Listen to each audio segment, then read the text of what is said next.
conflict resolution. President Maithripala says the separatist ideology should be defeated with discussion. Grasping opportunities. Prime Minister Ranil Wickremesinghe insists the country should grab the opportunities created by the One Belt, One Road initiative. I am happy that the three state banks have come 1, 2 and 3, but that does not mean that you can avoid the restructuring. The Defence Secretary highlights the path towards sustainable peace. Sri Lanka must foster a national conversation on reconciliation. A new committee. Railway strike continues despite the government's latest move to appoint a 4-member ministerial committee to look into the issue. Reflect. Analysts say US President Donald Trump's decision to recognize Jerusalem as the capital of Israel will not lead to military conflict.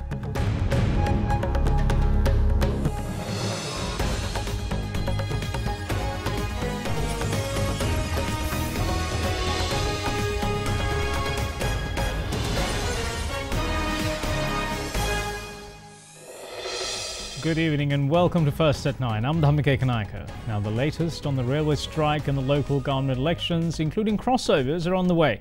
But first, we start with the topic of reconciliation and coexistence. President Maithripala Sirisena today emphasised that though the terrorism was defeated, the separatist sentiments are yet to be vanquished. The President was making the remark addressing the All-Religion Coexistence Summit in Colombo today. Minister of National Coexistence, Dialogue and Official Languages, Mano Ganeshan, also addressed the gathering.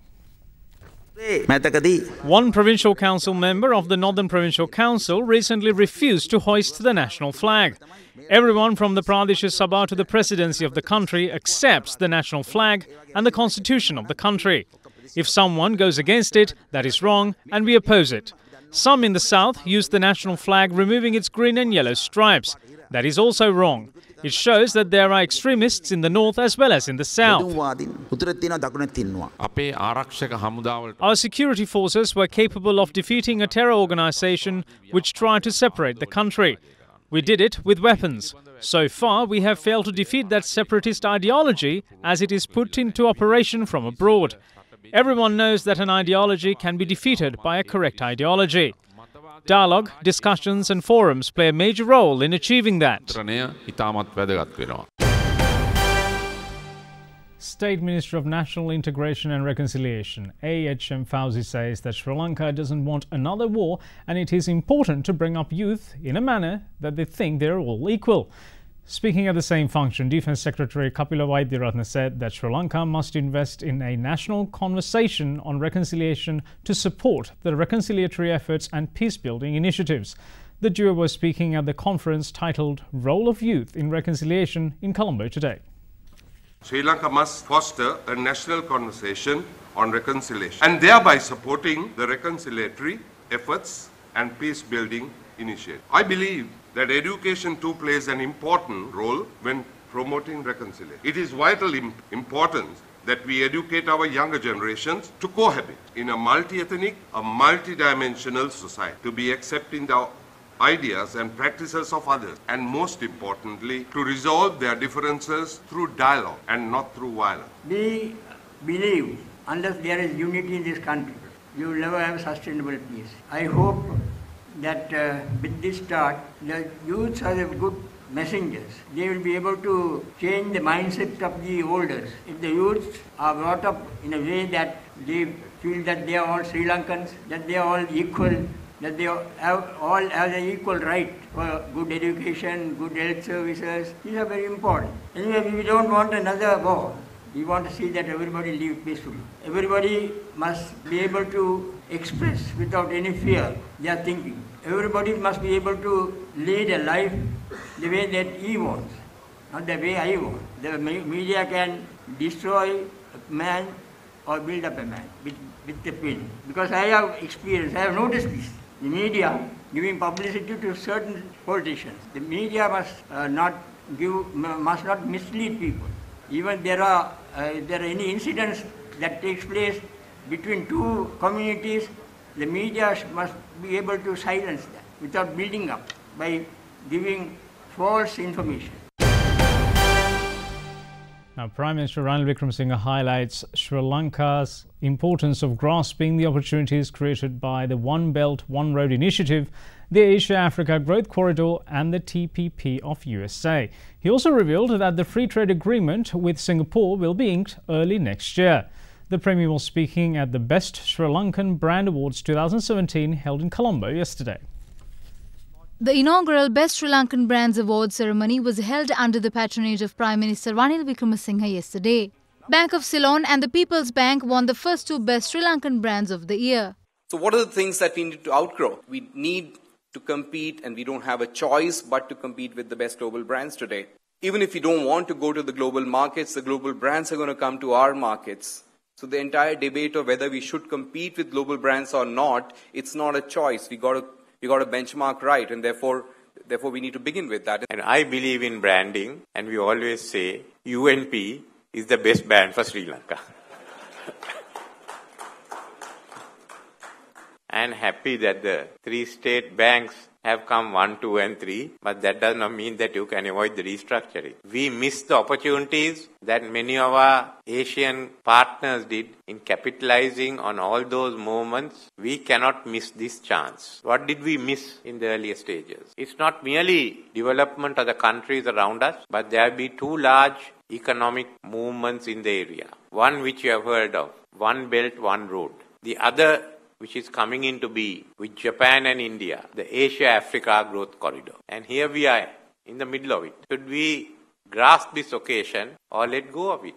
We can do that. First, we have to get our house into order, get our financial systems into order, cut all the points of inefficiencies in our banks. We are deepening our free trade agreement with India, Economic and Technology Cooperation Agreement. We are on the verge, I think early next year, we'll sign the free trade agreement with Singapore and then a free trade agreement with China. There you already. That agreement with India offers us the scope of the 5 southern Indian states and Sri Lanka working together for a $1 trillion economy, regional economy. And if the new TPP without USA comes into being, we must go there too. That to give you the access of markets from Europe to the western side of the American continent.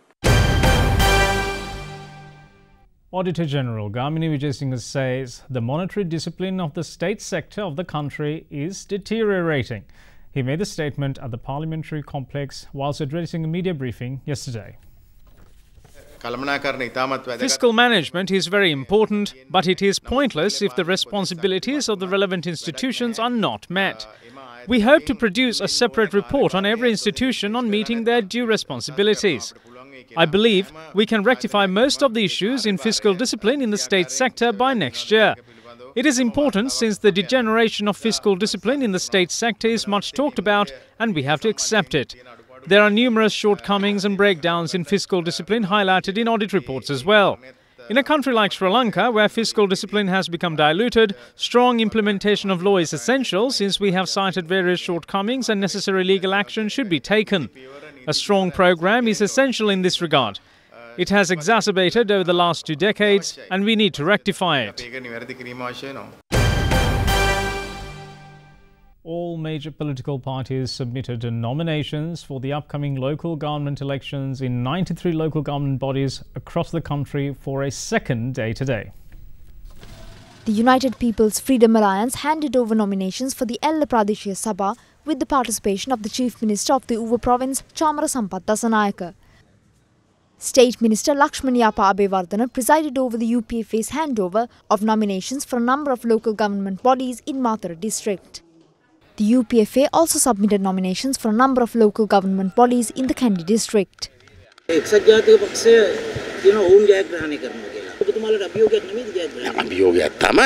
course it is. In the meantime, however, we know who is implicated in the bond scam. We will be joined by many from the Sri Lanka Podujana Peramuna and we will gain many votes from the UNP supporters. The United National Party submitted nominations to the Nellua and Hikkaduwa Pradeshya Sabhas in Galle. The UNP also submitted nominations for a number of local government bodies in the Jaffna district under the patronage of State Minister Vijayakala Maheshwaran.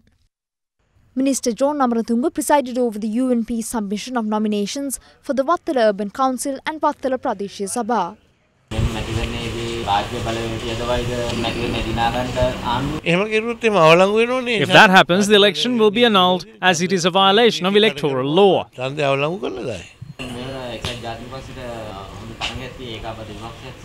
No,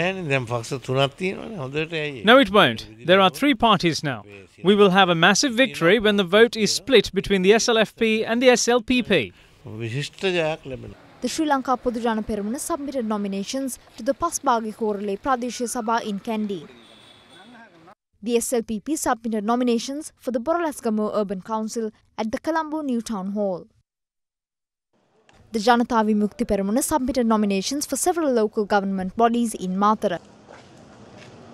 Meanwhile, the United National Freedom Front submitted nominations for the Tambalagamu and Kinniya Pradeshiya Sabhas in Trincomalee. An altercation took place in Valigapola between supporters of the SLPP and UNP supporters who were parading after submitting nominations for the Ratnapura district. 3 SLPP supporters were hospitalized owing to the incident, 2 of whom are receiving treatment at the Balangoda hospital. 1 suspect was arrested over the incident.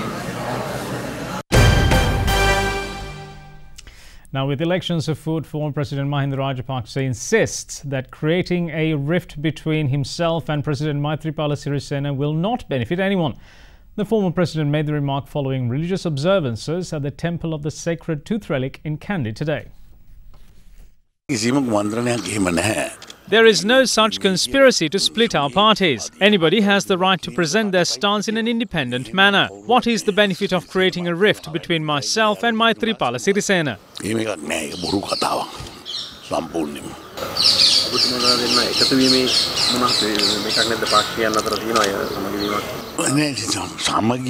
We would like to work in harmony, but the Sri Lanka Freedom Party assisted the United National Party in selling our state assets. This is how they built the government. Things are taking place in accordance with the principles of the UNP. The UNP has not changed their principles. Instead, it is the SLFP who is helping them. What we request is that they distance themselves from the principles of the UNP.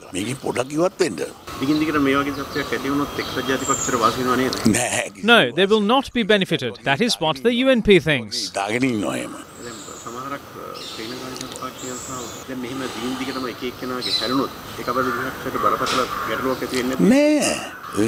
No, we knew that they would be leaving the party from the very start. They left because of their personal issues and not because of political reasons. Meanwhile, opposing views were expressed on recent crossovers of parliamentarians from the joint opposition to the SLFP.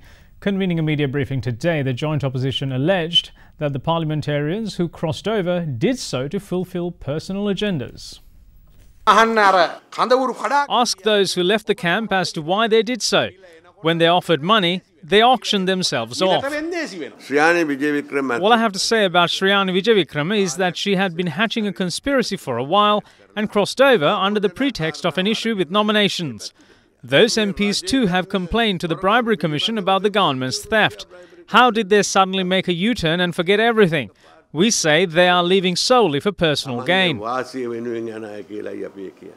The SLFP, however, asserted that the parliamentarians were given no monetary incentives to cross over. A massive crowd is joining us because of their faith in the President's future programme, the SLFP and the UPFA, and their desire to work in a clean local government institution. People crossed over not only from the National Freedom Front, but also the People's United Front and the joint opposition. Those with clean hands can come here. There are places for the others who want to form governments only in 2025 or 2035. I must emphasize that both MPs who crossed over joined us without making any personal demands. They didn't ask for a single cent. We didn't give them a single cent either. The SLFP doesn't have that much money to give away. Meanwhile, addressing a media briefing today, JVP leader Anurukumara Dissanayaka called on the public to give up outdated political systems. Our theme is strength to develop the village and defeat corruption. We have many political messages. We'd like to tell the Rajapaksas that those who wallowed in fraud and wastefulness can't now claim to stop fraud and corruption. What do they say then? Vote for Mahinda's camp to stop the division of the country. What does Prime Minister Ranil Wickremesinghe say?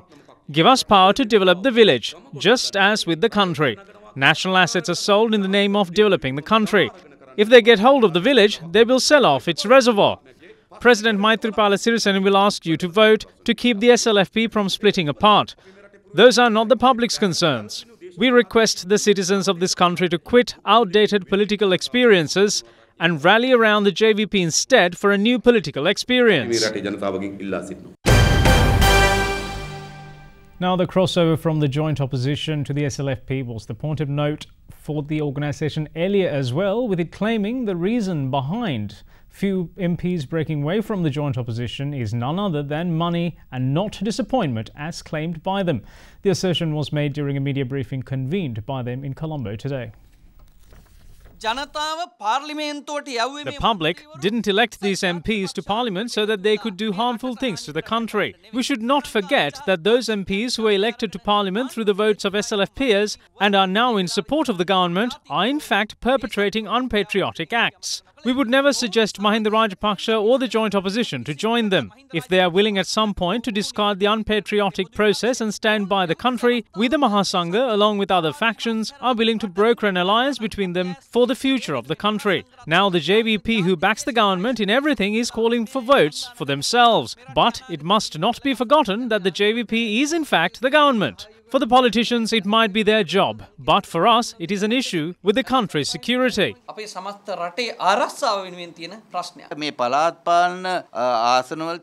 know that the MPs who joined the SLFP, citing disappointment over not being able to include their own representatives in local government bodies, are actually leaving for the promise of millions. If they are disappointed, they could have contested independently. We take it that the public in the wards which these parliamentarians represent will give them the due treatment during the next election.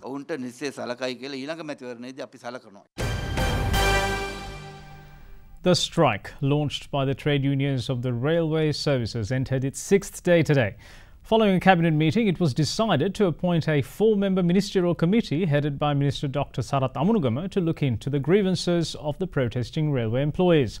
Railways trade unions, however, claimed that unless they are given a discussion with either the President or the Prime Minister, they will continue the strike. The railway strike entered its 6th day today, causing severe inconvenience to passengers who depend on this essential service on a daily basis.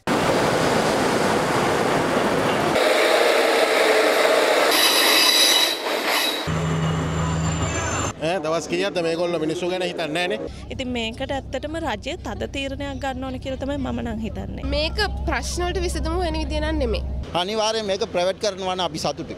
මොනා කරන්නේ ඉතින් හැමදාම කෝච්චින අද bus එකේ එන්න උනේ. අඩම් ගන්න වෙලාවක් නැහැ අපිට මේ හිර වෙලා හොඳටම ආවේ. However, the railway department stated that steps will be taken to provide 16 train journeys in the morning and 20 train journeys in the evening. Commercial Superintendent of the Department of Railways in Iripolage says that a loss of 12 to 14 million rupees is incurred on a daily basis owing to the strike. Additional General Manager of the Department of Railway, Vijay Samarasinghe, says that leave is cancelled for all departments in the Department of Railways, and railway employees who fail to report for duty are given until midnight before stern action is taken. Meanwhile, 15 retired railway officers were given appointment letters today. They were given temporary employment for 6 months. Issuing a media release today, the President requested all train drivers and other railway staff who are on strike to report for duty, taking into consideration the difficulties faced by school children who sit for exams, as well as the general public. The President also stated if there are unsolved issues of the strikers, he would give an opportunity for a discussion in the future. A 4-member ministerial committee comprising of Minister Akila Viraj Karewasam, Dr. Rajitha Senaratne, Ranjit Madhuma Bandara and headed by Dr. Sarath Amunugama was appointed today to look into the matter. We will be having discussions with the trade unions which are on strike. Today, another important trade union and their representatives met me and they called off the strike. So we will see what happens tomorrow. We will discuss with the others. But I want to say that our idea is to see that the public is not, we have to look after their interests and also to see that we come to some solution with an open mind. We are willing to talk. Playing around with an essential service is not a joke. We can take legal action against those who disrupt providing an essential service, but I did not even think of taking such measures. Therefore, I request all those engaged in the strike to report to work immediately. However, 7 railway organisations agreed to return to work, stating that the government was willing to comply with their demands. All of our members who are directly involved in the strike action commenced work yesterday after a request made by relevant parties due to the O-level examination. The Railway Superintendents Trade Union Front joined the trade union action with us. We do not even know how they joined in, but just because they left, it does not make a difference to us. The GCE Ordinary Level Examination 2017 got underway today with more than 600,000 students sitting for the exam. The examination will be held until the 21st of this month.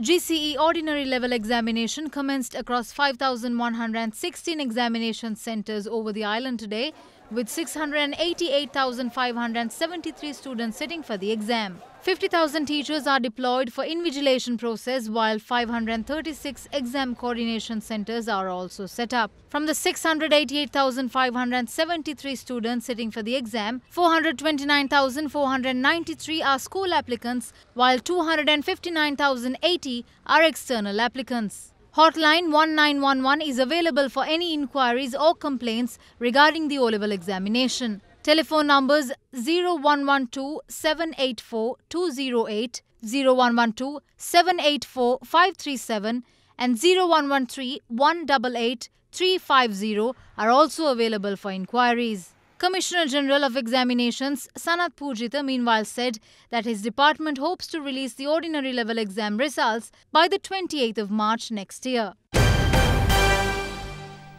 Now, Sri Lanka Tawhid Association held an anti-Trump protest in Golfest today to condemn US President Donald Trump's decision to recognize Jerusalem as the capital of Israel. The associations say that Jerusalem is a holy land of Islam and the decision is biased. Protesters later handed an epistle to the Embassy of the United States in the afternoon with their stance.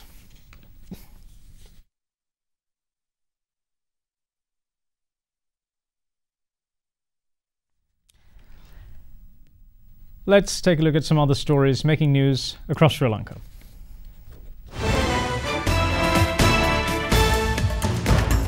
The 8 suspects implicated in the murder of Tasker Galgamwe Dalaputua and the attempted sale of its tusks were further remanded until the 26th of December. A Grama Seva officer and a former member of the Ministerial Security Division were arrested recently when attempting to sell the tusks. Further questioning yielded another 6 suspects. Meanwhile, the case filed by the Attorney General against Venerable Uduwe Dhammaloka for having an elephant calf in possession without a valid permit was taken up today. The court relaxed the conditions it had imposed on Thera's foreign travel upon considering a motion submitted by the Thera. The Police Special Task Force in Anuradhapura unravelled a weedicide manufacturing plant which used glyphosate. The plant had been in operation for some time at a 2-storey house in the area of Senapura in Mahiluk, Pallama. The Department of Coast Conservation took measures to remove 7 illegal constructions along the coast of Dehiwala. Faced with public protest, however, the move had to be indefinitely postponed. You are watching Sri Lanka's #1 news channel, Derana 24/7.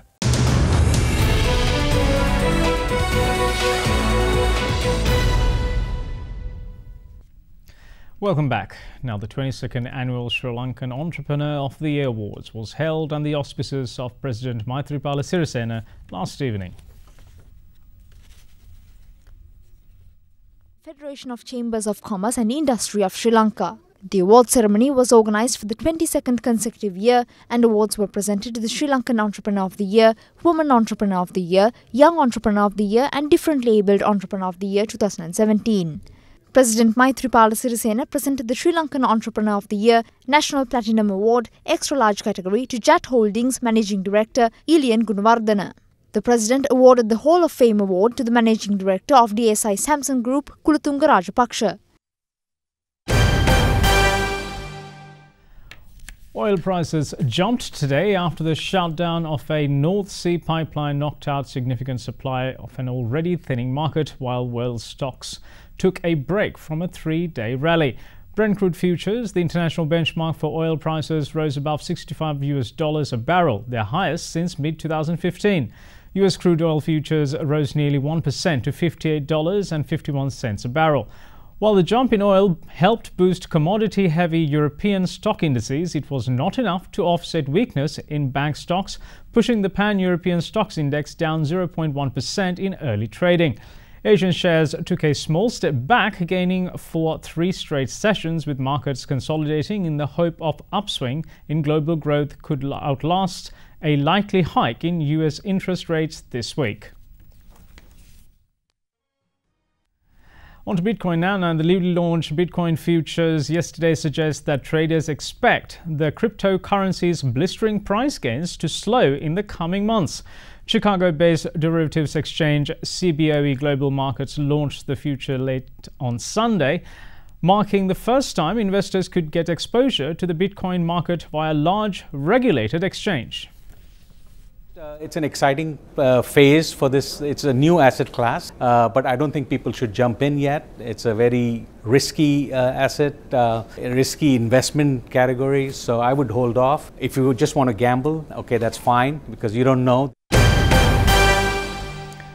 Now, to give you a share market update, Sri Lankan shares ended steady today after hitting their lowest close in nearly 8 months in the previous session, as gains in lenders offset losses in shares of diversified companies. The all-share price index rose 0.05% to 6,360.36, up from its lowest close since April 17th, hit yesterday. The index lost 0.6% last week in its 5th consecutive weekly drop, but is still up 2% so far this year. Let's cross over to Meshi Fernando from the Colombo Stock Exchange for a detailed report. You are watching Sri Lanka's #1 news channel, Derana 24/7. The market capitalization at the end of the day was 2,899.41 billion rupees. Today's foreign purchases were 599.8 million rupees and foreign sales were 435.34 million rupees. There were 8 crossings today and the crossing turnover was 439.88 million rupees.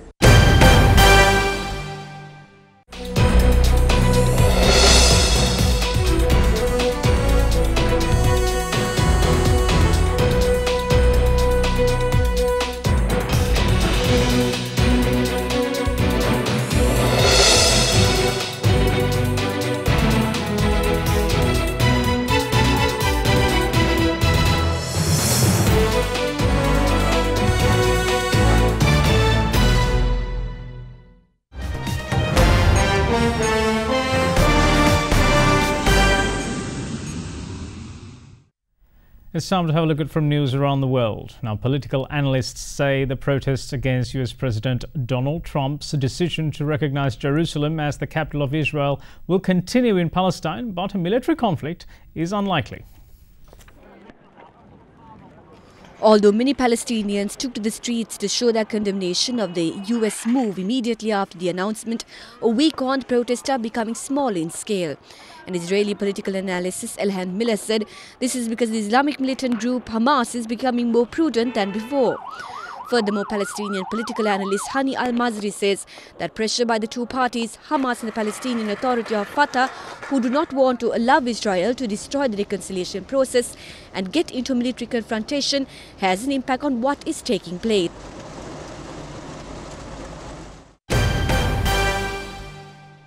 French President Emmanuel Macron yesterday awarded multi-year grants to several US-based scientists to relocate to France on the eve of a climate summit hosted by the president to raise finances to counter global warming. Macron unveiled the Make Our Planet Great Again grants after President Donald Trump said in June he was pulling the United States out of an international accord to reduce greenhouse gas emissions that was brokered in Paris in 2015. French President Macron repeatedly tried to persuade the US leader to reverse his decision. In a statement, the LIC Palace said 13 of the initial 18 grants were to be awarded to scientists based in the United States. Macron addressed the winners of the grants, some of whom attended his speech at an event at Station F, a startup incubator in Paris. One of our main perspectives is obviously to address the current challenges for climate change, but it's to boost your research, to boost your initiatives, and to be sure that here you have a hub in order to deliver more rapidly and to do more. You are watching Sri Lanka's premier news channel, Other Derana 24/7.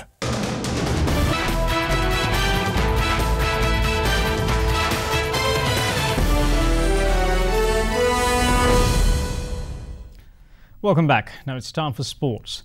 The second one-day international between India and Sri Lanka will get underway tomorrow at the Punjab Cricket Association Stadium in Mohali. The visitors got a much-needed win in the first match of the three-match series during the first outing. Mohali has hosted 23 one-day internationals, more than any other Indian ground since its debut in November 1993. After the 7-wicket defeat at Dharamsala, reportedly India are not expected to make too many changes but likely to wive senior player Ajinkya Rahane a start. Aksar Patel could also come into consideration, possibly at the expense of Kuldeep Yadav. According to media reports, Lahiru Thirimanne can be a possible replacement in the Sri Lankan squad for tomorrow's match. Meanwhile, with Sri Lanka getting ready to welcome a new head coach, interim coach Nick Porter says the incoming coach can take over and run the team as the team steps closer to figuring out a successful winning formula. It's important that we enjoy success. We haven't had much in white ball cricket, but I think we're at a place now where the team's quite settled, understand their roles. We've obviously tried a lot of people, but we're getting closer and closer to a formula which we think will be successful for Sri Lanka into the future. I think we're in a really nice place. We've built this team up to a really nice place where we can now hand it over to the new coach and, he can run with it. Concussion has long been a concern in sports, especially with coaches and medical personnel unable to ascertain accurately whether a player, after receiving an impact to the head, is safe to be returned to the field. But now there is a development, and it comes in the way of a mobile phone app. Medical professionals have long used a pen light to test the pupillary light reflex, but it doesn't reveal subtle changes in pupil response, undetectable in the human eye, that may indicate milder concussions. Neurologist at the University of Washington, Dr. Lynn McGrath, together with the science department of the university, devised a smartphone app which can deliver an almost instant diagnosis pupil screen. Pupil screen works uses the stimulation of the smartphone's flash to enable its camera to measure even the smallest changes in someone's pupil, providing results on the phone screen in seconds. A small clinic-based pilot study earlier this year demonstrated almost perfect diagnostic accuracy for pupil screen, and there are plans for field tests in the near future. So our hope for pupil screen is that it will become a part of the current protocol that players who are suspected of having an injury go through. It'd be very useful because it's very easy. It'd be very easy to use, and also get reliable data from that app to help kind of make your decision on diagnosing concussion or not. You are watching Sri Lanka's trusted news brand, Other Derana 24/7. We have Katrina Chang standing by at the Other Derana Weather Centre with your forecast first evening edition.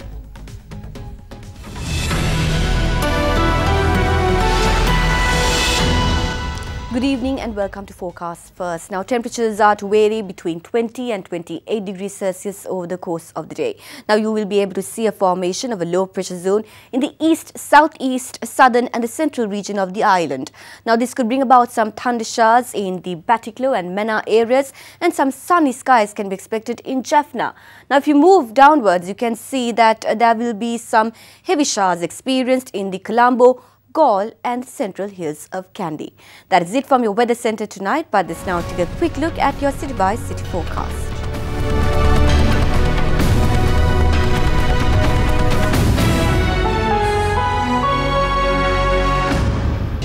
You are watching Sri Lanka's award-winning news channel, Other Derana 24/7. And that's it from us at First at 9. When you have time, make sure you connect with us on Facebook by visiting facebook.com/firstatnine or even Twitter by visiting twitter.com/firstatnine. Now, before we wrap things up for today, we'd like to take you to the recently concluded Colombo Seafood Festival, jointly organised by the Ministry of Fisheries and Aquatic Resources Development and the National Aquatic Resources Research and Development Agency. Seafood wasn't the only exhibit at the festival, which also displayed items ranging from aquariums to fishing implements. Thanks for watching. Bye-bye.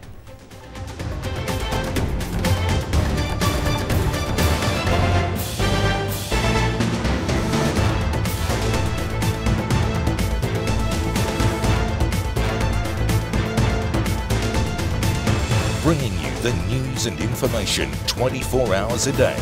This is Sri Lanka's premier news channel, Other Derana 24/7.